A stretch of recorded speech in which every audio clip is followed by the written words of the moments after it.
no deal now the government's central planning assumption?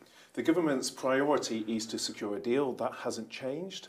But alongside that, as part of our continuation of preparing for no deal, a responsible government needs to ensure that we are ready for that default option, which we don't want to happen, but we're ready in the event that it did happen.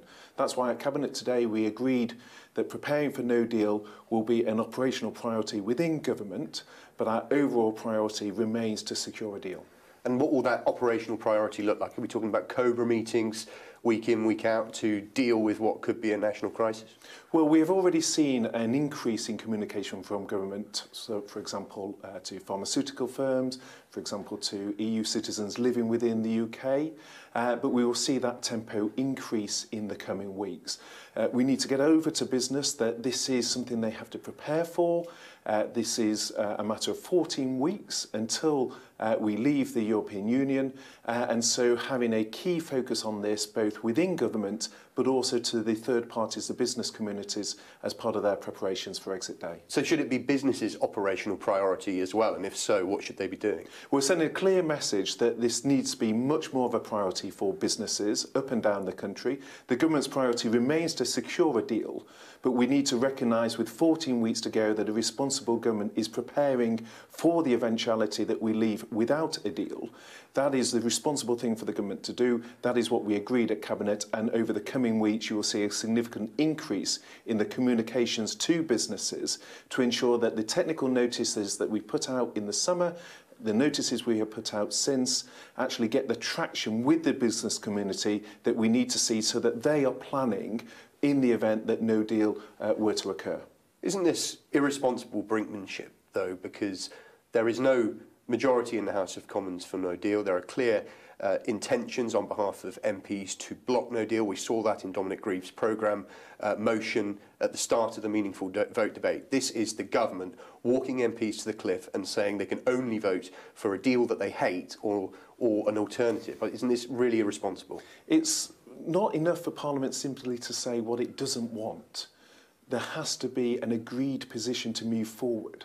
And so there are a number of scenarios being floated in government without, I think, people really engaging on the consequences of that. Either the consequence to our democracy of not delivering on the referendum, not having Brexit, or the idea that we can cherry pick and have some sort of managed no deal where the EU would suspend its own red lines, which I don't think is feasible. So it's responsible of government to prepare for the event of no deal, but our priority remains to secure a deal because that is the best way of both delivering on the referendum result, but doing so in a way that protects jobs, ensures the flow of goods over the border. So we need to secure a deal. That is in the national interest. That is what the Prime Minister is working day and night to deliver. But a responsible government should continue the no-deal preparation that we have been doing to date, but ensure that that communication to government is to businesses is clear, so that they step up their own preparation when we are just a matter of 14 weeks away from leaving.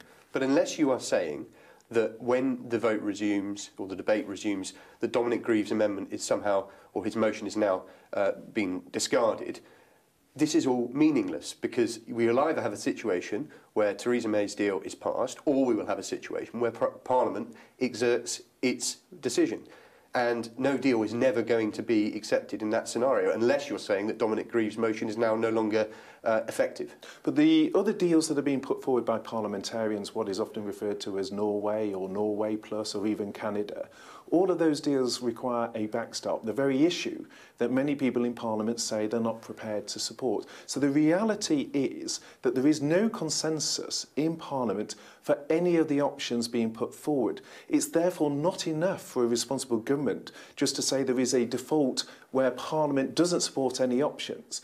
The default option in the event of no other option is no deal. Now, that's not our intention. Our intention is to secure the deal. But as part of our contingency planning, with 14 weeks to go before we leave the EU, the responsible thing for the government to do is to prepare for that default action whilst maintaining our strong commitment, which is to our priority, which is to secure the deal the Prime Minister has agreed with the European Union, which is the way of protecting the jobs of your viewers, the jobs of businesses up and down the country. But you are spending public money, putting pressure on the NHS, forcing it to make these contingency measures for something which Parliament will likely block. Yes, Parliament may need to decide where the majority is for another alternative, but there is, at the moment, as things stand, very little likelihood that Parliament will simply step back and allow no deal to take place, even if it's the legal default. So isn't this an enormous waste of public money and massively undermining confidence of British business in this country? Well, the way to avoid the cost associated with no deal is to back the deal, is to back the Prime Minister's deal. So that is the way